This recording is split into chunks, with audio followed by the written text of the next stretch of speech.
Halo mahasiswa dan mahasiswi Universitas Terbuka dimanapun berada.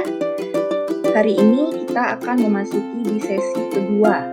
Kita akan membahas kaitannya dengan pengertian dari dasar humas dan konsep publik bagi organisasi. Nah, untuk itu silahkan dipelajari serta manfaatkan materi-materi yang telah disediakan. Nah, sekarang kita masuk pada definisi humas. Humas itu dapat dikatakan sebagai sebuah bidang komunikasi antara sebuah organisasi dengan berbagai macam publiknya.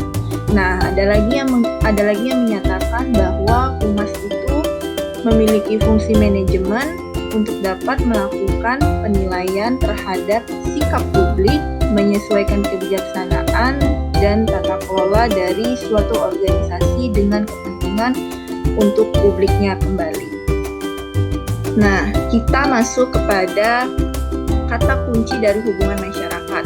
Kata kunci hubungan masyarakat itu memiliki 4 konsep dasar, yakni komunikasi, manajemen, organisasi, dan publik. Komunikasi merupakan salah satu bentuk kemampuan yang harus dimiliki oleh seorang humas atau PR. Ya, komunikasi itu memiliki konsep dalam negosiasi, lobby, serta persuasi kepada stakeholder internal ataupun stakeholder eksternal. Sedangkan kata kunci yang kedua, manajemen. Manajemen berarti seorang humas atau PR memiliki kemampuan dalam mengelola organisasinya, mengelola publik, stakeholder internal, stakeholder eksternal, serta dapat merencanakan sebuah strategi komunikasi dan melaksanakan strategi-strategi yang telah dibuat. Lalu yang ketiga adalah organisasi. Organisasi merupakan tempat atau instansi atau lembaga di mana seorang humas atau PR melakukan kerjanya. Lalu yang ketiga adalah publik. Nah, untuk publik itu akan kita bahas di slide selanjutnya. Oke, selanjutnya masuk pada humas dan PR. Humas dan PR itu memiliki perbedaan dan juga persamaan.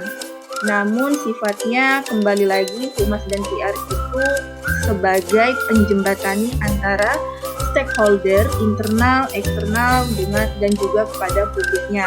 Apakah perbedaan dari humas dan PR? Humas itu biasanya masih digunakan oleh instansi pemerintah atau organisasi pemerintahan.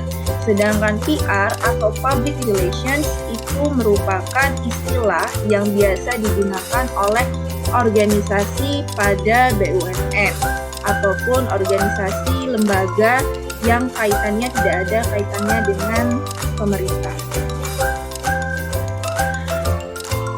Selanjutnya adalah konsep publik bagi organisasi. Nah, di dalam organisasi tentunya ada publik. Publik itu dapat dikatakan sebagai sekelompok orang yang memiliki kepentingan ataupun kepedulian yang sama, sehingga kepentingan publik terhadap organisasi itu bersifat khusus serta spesifik.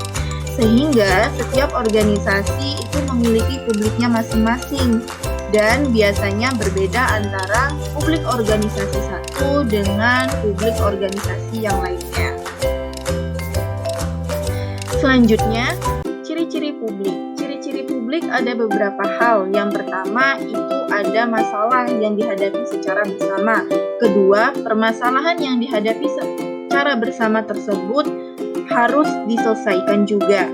Nah, yang ketiga adalah mengorganisir diri untuk melakukan sesuatu serta mencari solusi terhadap permasalahan yang dihadapi.